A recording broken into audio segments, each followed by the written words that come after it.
Sarah with love. She got the love that she's dreaming of. She never found the words to say, but I know that today she's gonna send her letters to you from Sarah with love. She took your picture to the stars above, and they told her it is true. She could dare to fall in love. Good morning everyone, kamusta na kayong lahat? This is RR Vlog. Welcome to my channel, My Life After I Lost My Only One, Ray. Anyway, today is November 1st, so it's All Souls Day. So magbibigay tayo ng konting dasal para sa mga nawala na natin sa buhay. Kaya join lang kayo sa akin today. Off today, kaya you know, I have to do this. I already planned, this is what I'm gonna do, and then later we're going to cemetery. Anyway, before I start, I would like to say thank you to all my subscriber at sa lahat po ng mga bagong nanonood ngayon. Sana mag-subscribe kayo and please hit the notification para updated kayo sa aking mga video. And please like and share and comment na din below para may kapag-engage tayo. Okay, so I'm gonna start now my prayer to everyone. Raging and all the soul who left us, mom, loss, my dad, who was part of this world, and now we turn to the grave. Our Father who art in heaven, hallowed be thy name. Thy kingdom come, thy will be done on earth as it is in heaven. Give us this day our daily bread, forgive us our trespasses, as we forgive those who trespass against us. And lead us not into temptation, but deliver us from evil. Hail Mary, full of grace, the Lord is with thee. Blessed art thou among women, blessed is the fruit of thy womb, Jesus. Holy Mary, Mother of God, pray for us sinners now and at the hour of our death. Amen. Hail Mary, full of grace, the Lord is with thee. Holy Mary, Mother of God, pray for us sinners now and at the hour of our death. Hail Mary, full of grace, the Lord is with thee. The Son of God, blessed is the fruit of thy womb, Jesus. Holy Mary, Mother of God, pray for us sinners now and at the hour of our death.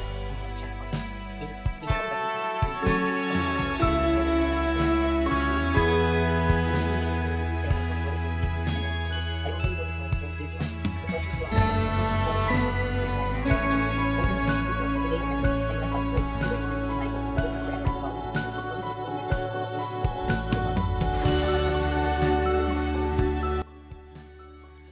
Hello guys, welcome to my channel again.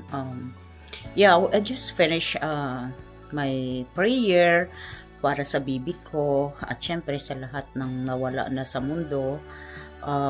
So ngayon, pipick upin ako ng husband ko from work siya kasi nag half day siya. At least I was able to, you know, stay with my baby and talk to her about, you know, anything. It's her, I don't know, overwhelmed ako, but anyway, magla-lunch lang kami. So bibili rin ako ng bulaklak, bibili kami yung bulaklak kasi hindi naman ako nakalabas, at saka ngayon naman talaga yung bigayan ng bulaklak. And then we're going to Maryland to visit my my in-laws kasi happy birthday din kasi ng mother-in-law ko today, November 1st. Mommy, happy birthday in heaven. Okay, enjoy. We'll see you later. Bye.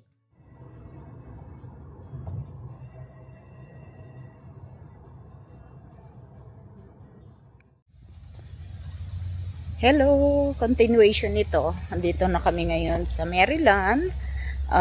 Dito kami ngayon sa simbahan. Dito dinalaw namin yung mga in-laws ko. Dito sila nakalibing. Teka, pakita ko sa inyo.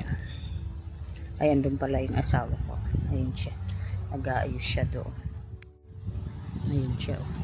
Naayos niya yung mga flower. Okay, ito yung simbahan. Ayan, yung maliit na simbahan yan. Ito naman, ito yung malaking simbahan. Dito kami nagsisimba ng baby ko. Diyan. Dito siya nag-confirmation. Hindi pala siya nagbinyag dito. Pero dito siya nag-Sunday school. Yung CCD. Ayan. Diyan siya nag-CCD before. From 7th grade. I mean, 1st grade hanggang 8th grade siya dyan. Tapos, ito yung pinaka-chapel nila. Yan daw yung unang simbahan.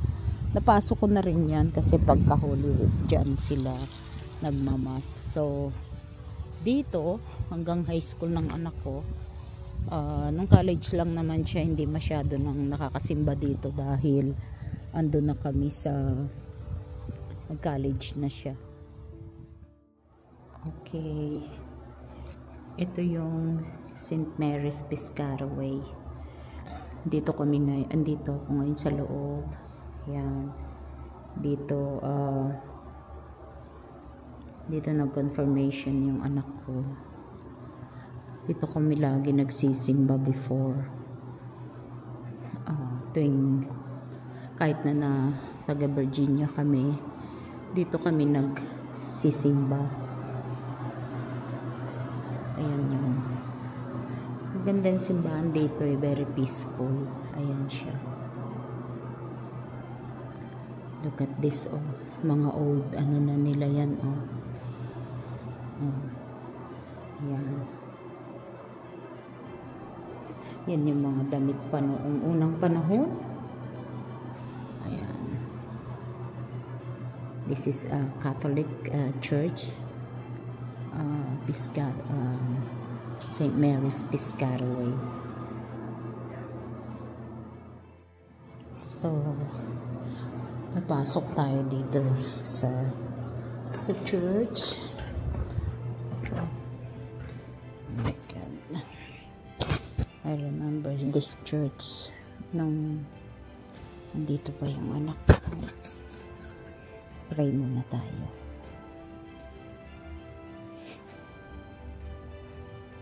Habang maaga pa. Ay.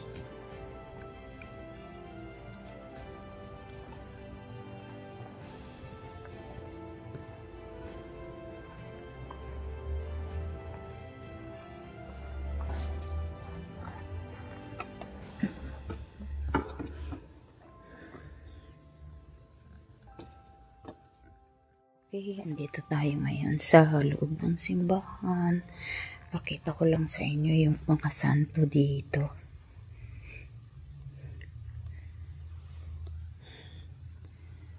Okay. Like I said, this is a Catholic church.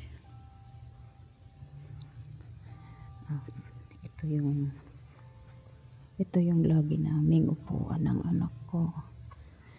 Diyan sa 2nd or 3rd ng mahaba. Dito siya lagi. Sa tabi ko. Dito. At saka ito. Yan yung mga. Pero kung puno na, minsan nandiyan kami. Pero usually, ito yung pinaka regular naming upuan. Tapos dito, siya yung sisindi ko ng kandila dito lagi. Dito. Anyway. Wala pala akong cash. Sana nagdala ako para ayan dun sa sasakyan. Anyway. Dito siya nagsisindi ng kandila. And then dito siya nagpipray lagi. Yan. Ang maliit pa siya. Dito siya Diyan. Dalawa kami. But anyway, like I said, mula nung pinanganak yung anak ko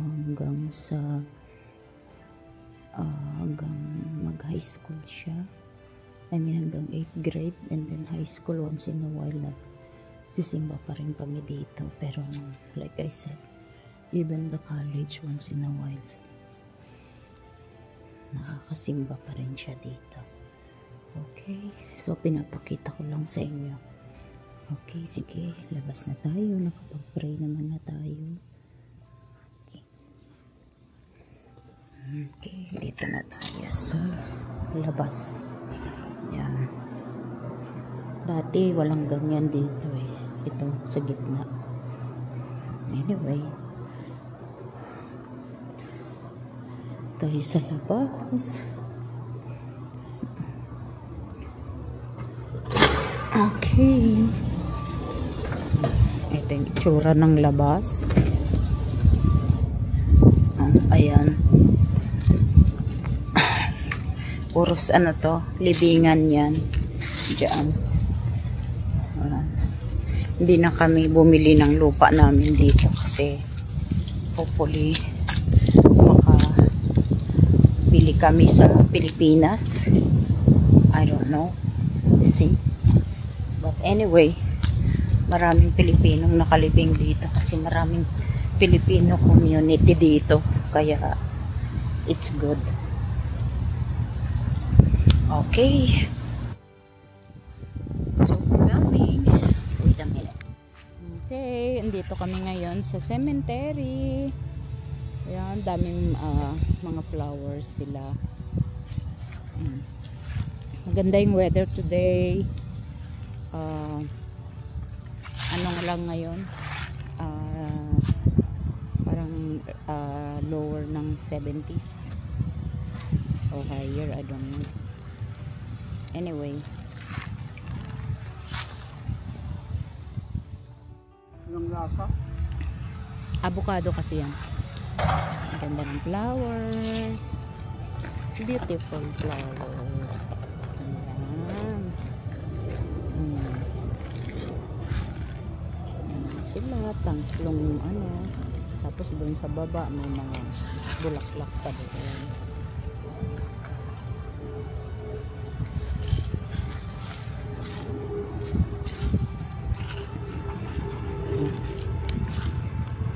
May bambang.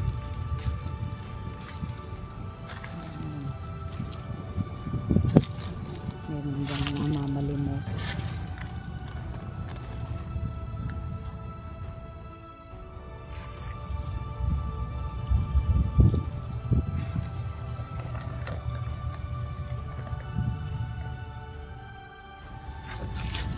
Anyway guys, iikot tayo.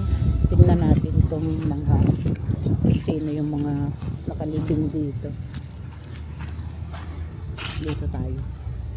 Anyway, napakaraming memories ng place na ito sa amin kasi kahit 1 year lang ako tumira dito sa Maryland. Dito kami nag-stay. Dito, dito ako dumiretso. Dito yung first base ko. Pero this is hindi ito yung ano namin, what do you call that, county na, hindi, ito yung county, ito ba yung county, hindi ito yung county namin. Anyway, dito to, pero dito rin sa Maryland. So like I said, maraming memories dito dahil sa anak ko, kasi dito ko siya pinanganak sa Maryland. Tapos pero sa Virginia siya nag 1 year old. Lumipat kami before she turned 1 year old. So and then hanggang wala na siya. Pero every Sunday we are here. Dito kami. Kasi dito kami nagsisimba. Dito siya nag-a-attend ng catechism niya, yung religious class niya on Sunday. Buti na lang Sunday kasi simba na namin yung nagpupunta kami dito kasi it's about ilang miles din ito, parang mga 30 minutes drive din ito from our place. So pero hanggang 8th grade talagang every week andito kami. Walang palya yon, para lang ma-stay ko siya sa Sunday school niya. ito, papakita ko sa inyo yung Sunday, ano yung room niya na lagi ako ang dyan. So, yan yung school. Ito kasi may school dito, private school yan ng Piscataway. Pero nasa public ang anak ko sa Virginia kasi maganda naman ang school system doon. So, ilang years din akong sinusundo namin dyan at hinahatid ang anak ko para umattend siya ng, like I said, catechism niya. Tapos dito siya nag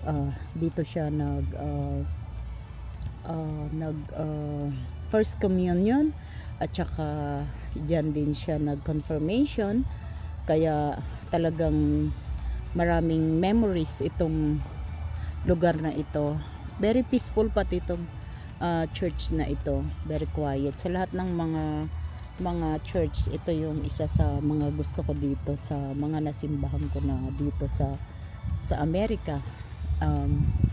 So, and then nung nasa Virginia na kami, meron din kaming regular na pinagsisimbahan, but since we keep moving, kaya ang nangyayari, marami kaming mga churches na naatinan. Pero yun talaga, every Sunday we have to go to church. Tapos when she was in college,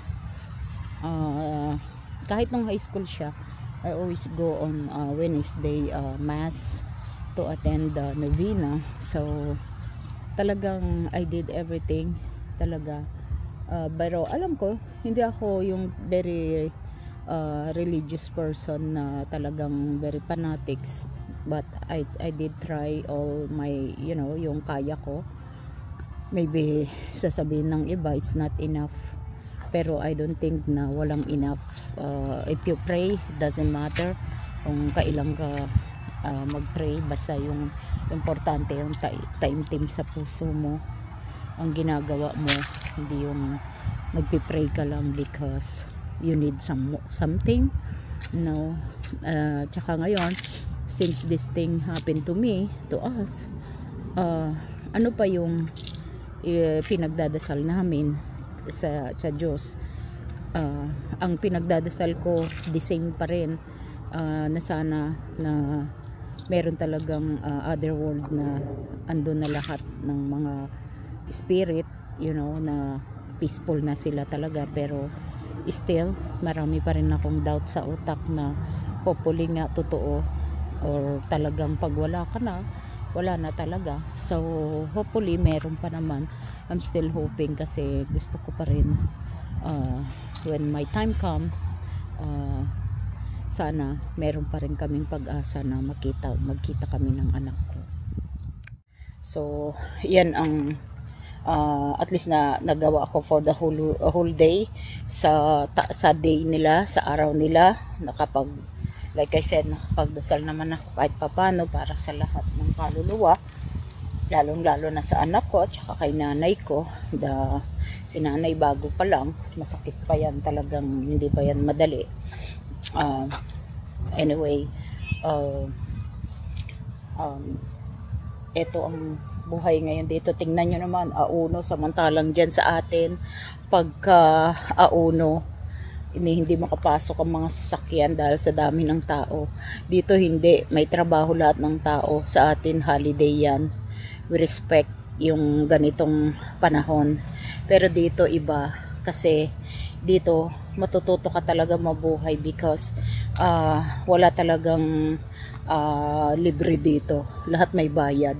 Kaya you have to keep going, talagang magtatrabaho ka ng talagang trabaho.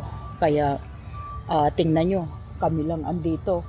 Yung di ko alam kung kailan nagpunta yung mga ibang dumalaw din naman sa mga nawala nila sa buhay, or maybe after work, kasi andito kami ngayon ng maaga. Pero so far naman, ang dami namang nagdala ng mga flower nila.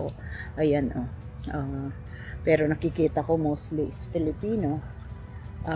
Ganyan talaga. Kasi ano natin yan, traditional natin yan na ginagawa natin talaga sa buhay natin every year. Talagang binibigyan natin ng respect ang mga nawala na sa mundo sa ganitong araw. Ito yung pinaka-araw talaga nila.